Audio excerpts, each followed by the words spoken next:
Rupiah bisa dicari, tapi tidak dengan harga diri. Katamu pada malam bulan purnama itu.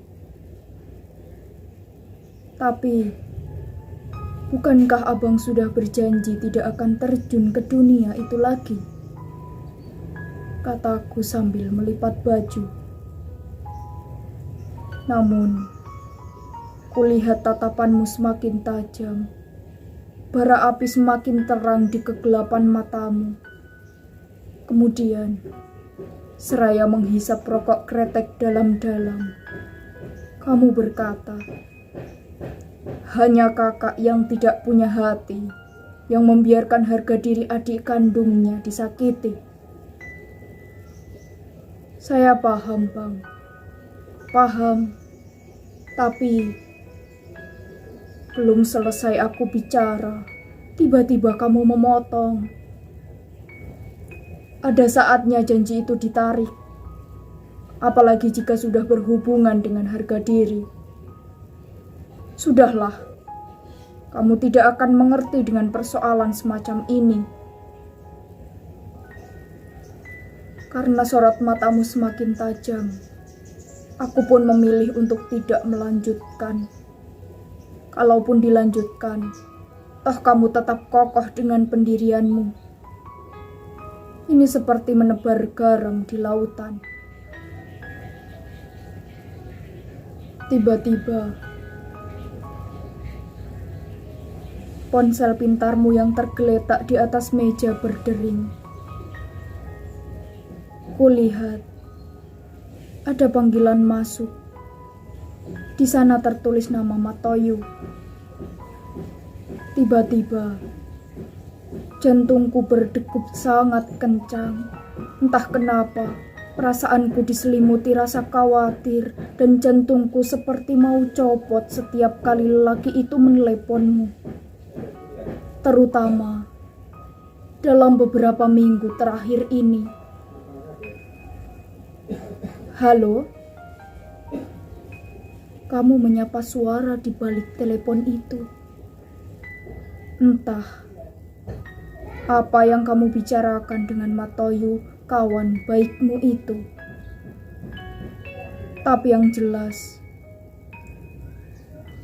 detak jantungku semakin kencang karena aku tahu yang kalian bahas pasti tentang persiapan adik kandungmu bersama timnya menjelang pemilihan kepala desa yang akan dilaksanakan pada akhir tahun ini. Dan inilah yang membuat tidurku akhir-akhir ini tidak pulas. Seperti 8 tahun silam sebelum kita merantau ke negeri jiran ini. Saat itu, kamu menjadi tim sukses Sunahwi yang maju jadi calon kepala desa. Dan kamu berhasil membantu lelaki itu menjadi orang nomor 1 di desa kita. Bahkan selama 2 periode. Padahal pada periode pertama, Sunahwi dianggap sebagai peserta penghibur dan diramalkan bakal kalah telak. Maklum, saat itu yang menjadi pesaing Sunahwi adalah Madrusin, calon kepala desa Pertahana. Madrusin, lelaki berkulit sawo matang yang khas dengan kumis tebalnya itu memang dikenal sebagai kepala desa abadi. Karena sebelum Sunahwi maju jadi pesaingnya, tak satu pun warga yang berani menantangnya di setiap gelaran pemilihan kepala desa.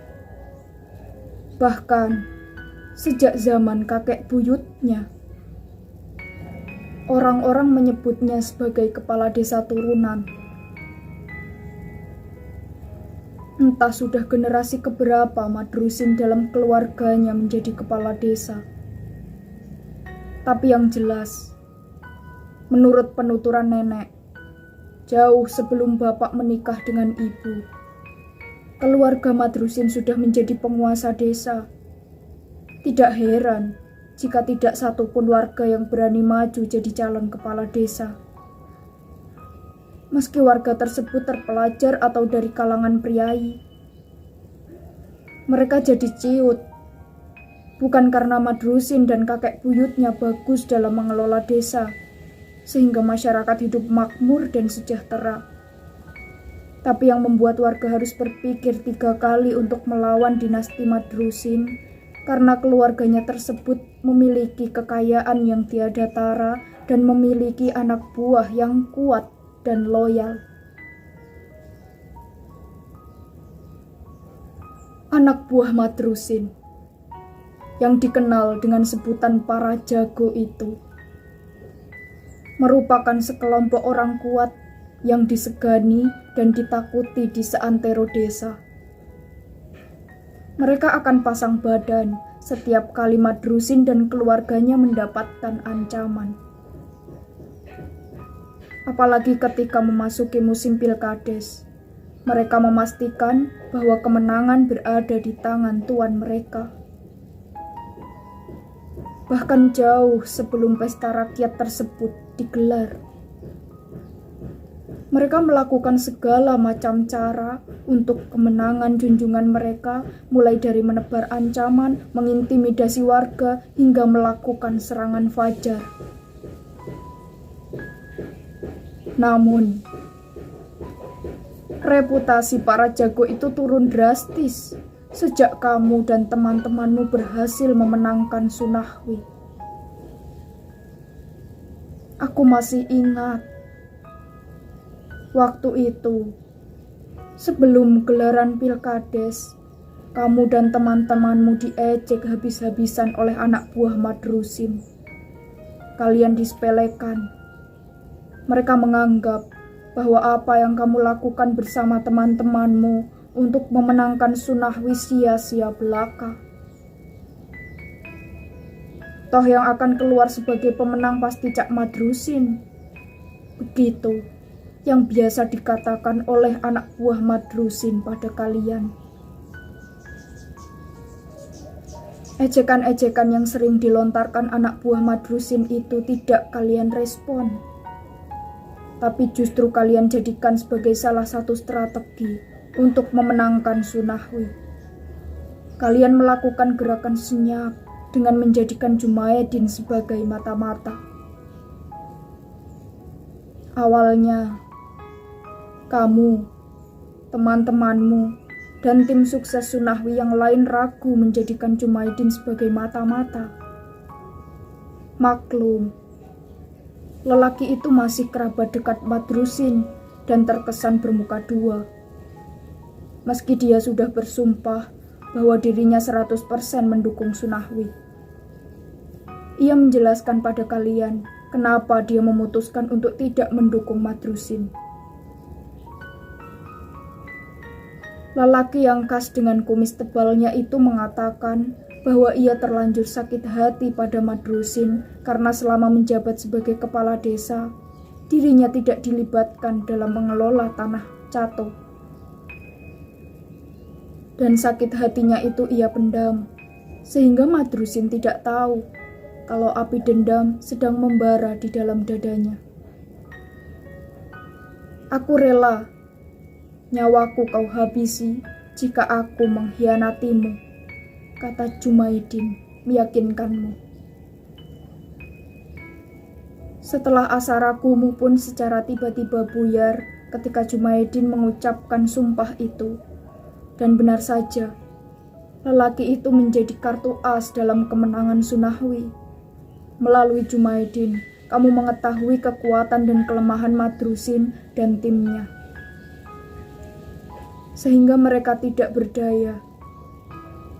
Kamu dan tim sukses Sunahwi yang lain telah sukses mengalahkan lawan politik kalian dari dalam dengan melewati benteng mereka yang kuat dengan senyap. Tidak salah apa yang dikatakan pepatah, bahwa cara terbaik mengalahkan musuh adalah dengan menghancurkannya dari dalam. Begitu yang kamu ucapkan pada anak buah Madrusin ketika jagoanmu berhasil meraup suara terbanyak pada pilkades.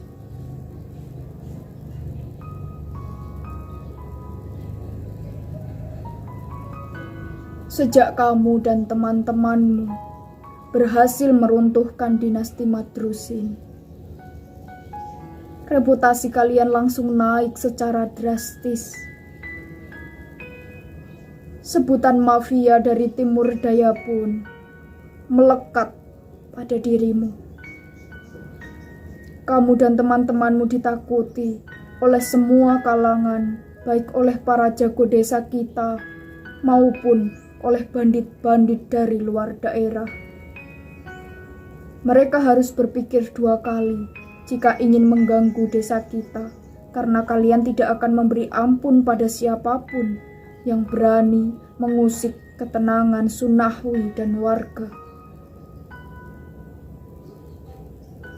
Tapi tahukah kamu, suamiku, betapa khawatirnya diriku ketika kamu memutuskan untuk menjadi lawan politik Madrusin dan mengusung Sunahwi. Aku takut nasibmu berakhir tragis seperti pamanku yang mengembuskan napas terakhirnya di tempat pemungutan suara setelah beradu fisik dengan anak buah Madrusin. Dan perlu kamu tahu, kejadian itu menghantui pikiranku selama musim pilkades.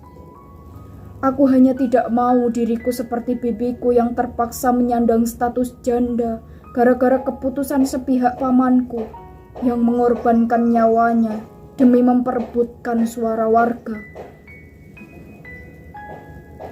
Kini, kekhawatiran yang sudah lama tenggelam itu kembali muncul ke permukaan.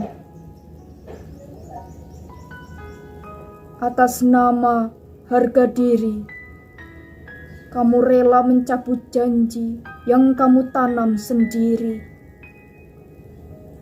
Kamu sudah mantap ingin menjemput gelar mafiamu yang sudah lama kau tanggalkan itu.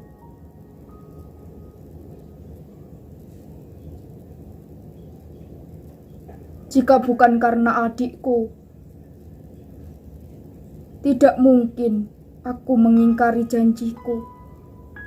Begitu yang kamu ucapkan berulang-ulang.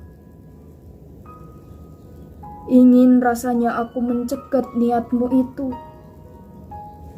Tapi aku adalah seorang istri yang dituntut taat pada suami, meski yang kamu lakukan itu tidak sejalan dengan hati. Dan aku makin sadar bahwa bagimu harga diri jauh lebih berharga dari istrimu sendiri.